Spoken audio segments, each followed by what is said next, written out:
Assalamualaikum warahmatullahi wabarakatuh, sahabat Islam semuanya. Masih ingat dengan peristiwa di mana seorang muslimah berhijab berdiri di atas podium lalu bicara sangat bersemangat tentang hak-hak wanita muslim untuk berhijab? President, Conference, my name is Latifa Abu Chakra. I'm a first-time delegate and a first-time speaker. Thank you. I'm representing the Ealing Division in London, and I begin my address in the name of the Most High. Assalamu alaikum. Alaikum salam. When certain politicians and the media use the term muscular liberalism, that's just another word for racism and Islamophobia.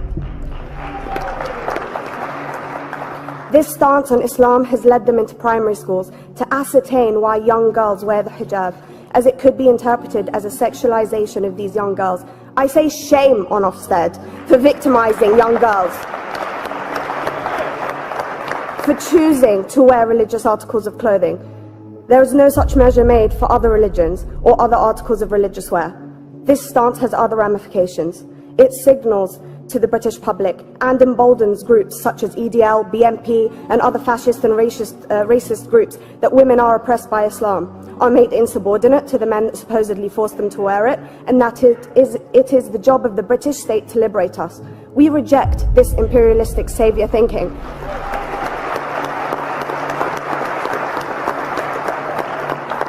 And I am here to state for all people who choose to practice their beliefs openly that we are not oppressed by our faith. The Quran beautifully states, La ikraha fid din, which translates to there is no compulsion in religion.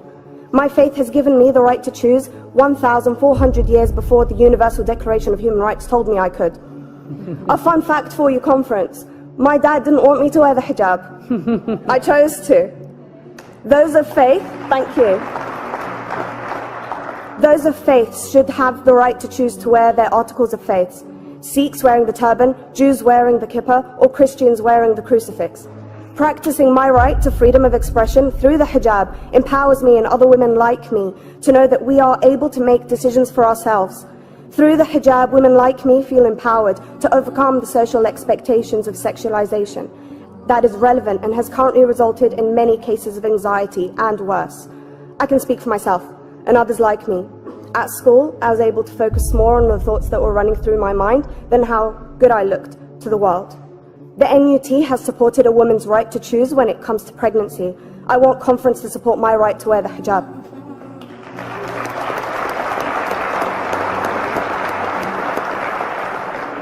How I choose to practice my faith is clearly displayed for all to see.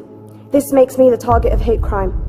The level of racist attacks on Muslim women is disproportionate to any other oppressed group in British society because we are an easy target. This decision by Ofsted has ramifications beyond the school gates and must be seen in the context of increased attacks on the Muslim community and perpetuates the outdated notion that Muslim women are victims. I was on a trip last year to Hampton Court with my Year 7s, where a man felt comfortable to call me a terrorist. As a Muslim woman, I'm not a victim, so I challenged him. He denied it. I'm sure you've heard of the Punish a Muslim Day. It's been spoken about a few times already this morning. And as a Muslim, I'm actually quite optimistic. They're trying to limit it to one day. That's 364 less than normal.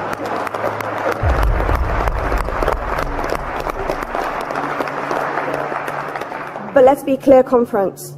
Islamophobia and other forms of racism affects non-Muslims too.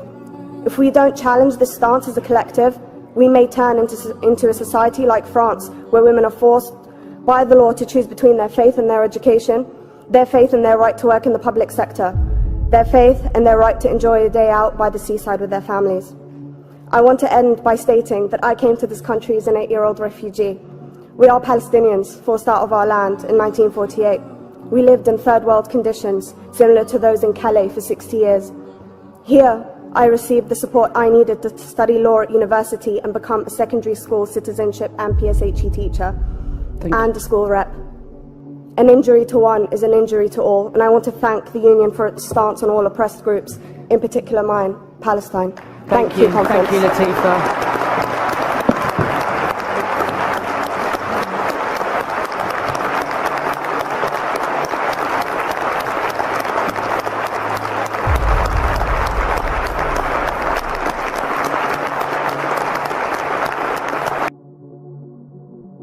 Wanita ini bernama Latifah Abu Syakra.